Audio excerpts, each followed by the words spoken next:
झांसी में शिक्षा का महत्व हम सभी जानते हैं। खास तौर पर महिलाओं का शिक्षित होना आवश्यक है, क्योंकि शिक्षित महिलाएं ही समाज को कुशल एवं योग्य बनाने का कार्य करती हैं। सरकार द्वारा बेटियों की शिक्षा के लिए कई योजनाएं चलाई जा रही हैं, फिर भी कुछ बेटियां धन अभाव में अच्छी शिक्षा से वंचित रह जाती हैं। ऐसी समस्याओं को दूर करने का बेड़ा संघर्ष सेवा समिति ने उठा रखा है। समाज सेवा के साथ संघर्ष सेवा समिति के खेल, चिकित्सा और महिला सशक्तिकरण के साथ शिक्षा क्षेत्र में भी कार्य कर रही है। ऐसा ही एक मामला प्रकाश में आया। पंचकुइया निवासी बेटी नायरा अच्छे स्कूल में पढ़ना चाहती है, लेकिन आर्थिक समस्याओं के कारण परिवार उसकी इच्छाओं की पूर्ति नहीं कर पा रहा था। जब संघर्ष सेवा समिति के संस्थापक डॉक्टर संदीप को इस बात की जानकारी हुई तो उन्होंने नायरा की शिक्षा में सहयोग करने का आश्वासन दिया। नायरा अपनी मां और नानी के साथ संघर्ष सेवा समिति कार्यालय पहुंची, जहां भारतीय जनता पार्टी के पदाधिकारी पुनीत अग्रवाल के सहयोग से बेटी को शिक्षा सामग्री उपलब्ध कराई गई।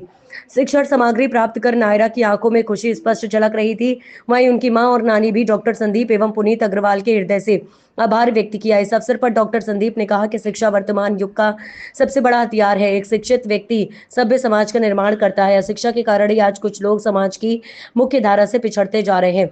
हमारी सरकार द्वारा बच्चों की शिक्षा के लिए कई योजनाएं चलाई जा रही हैं, लेकिन धरातल स्तर पर उनका क्रियान्वयन नहीं हो पाता। लेकिन इसके पीछे का कारण भी लोगों में शिक्षा और जागरूकता की कमी है। हमारा संगठन समय समय पर कार्यक्रम आयोजित कर आमजन को सरकारी योजनाओं और लाभान्वित करने वाले कार्यक्रमों से अवगत कराता है। संदीप जी, आज बच्ची को संघर्ष सेवा समिति कार्यालय पर क्या उपहार दिया है? बच्ची को हम लोग कुछ देने लायक है नहीं है। जगदम्बा की कृपा ऐसी है कि बच्ची पढ़ाई करना चाहती है। इसके उज्जवल भविष्य को लेके संघर्ष सेवा समिति ने जो कॉपी, किताब, इसके लिए बाकी चीज़ों की जो व्यवस्था की है वो सब संघर्ष सेवा समिति में हमारे पुनीत भैया द्वारा यह संकल्प लिया गया था कि कोई भी नेक काम और अच्छे काम हो भैया तो हमें जरूर आप याद करिएगा।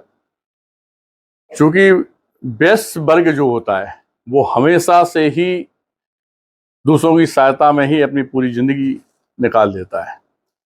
और यह बेटी है, और बेटियों को देने वाले हम लोग कुछ नहीं होते हैं। ये तो जगत जननी माता रानी का काम है।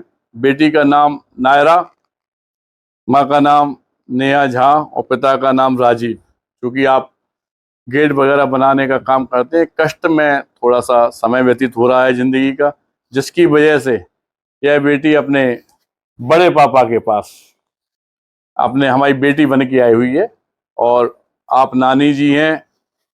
जगदम्बा की कृपा है कि हम लोगों को, हमारे प्रीत भैया को इस नेक काम करने का जो मौका मिला, उसके लिए माता रानी का हम लोग धन्यवाद करना चाहते हैं। और बुंदेलखंड की एक आवाज़ जो हम लोग बनना चाहते हैं, उसके लिए भी यही बात कहना चाहते हैं सभी लोगों से। एक बार दोस्तों, वास्तविकता में किसी के आंसू पोंछने का काम जरूर कीजिएगा जिंदगी में। यह काम करने से आपकी जिंदगी तो बनेगी बनेगी, संग में जिस भगवान को आप मंदिर में तलाश रहे हैं वो ऐसी जगह मिलता है जब हमारी इन बेटियों के चेहरे पे स्माइल होती है, खुशी होती है।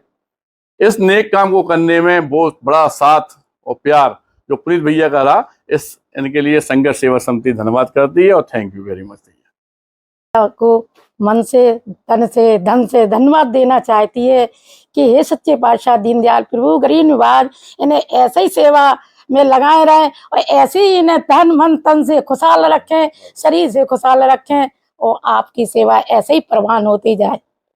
आज संघर्ष सेवा समिति आया, आपको कैसा लगा? हमेशा अच्छा लगता है यहाँ पर आना।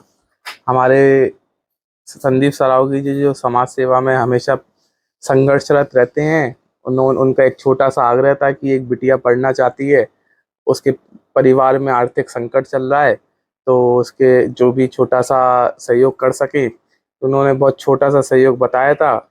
भगवान ने इस काबिल समझा कि हम उस बिटिया का छोटा सा सहयोग कर सकें।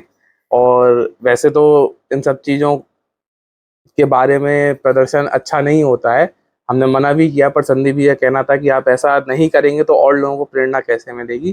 तो मेरी पूरी संघर्ष सेवा समिति की टीम से संदीप सरावगी जी को पूरी शुभकामनाएं हैं, और वो ऐसे ही नेक काम करते रहें, सब गरीबों का दिल जीतते रहें, और प्यारी बिटिया भी खूब बड़े खूब हम लोगों का नाम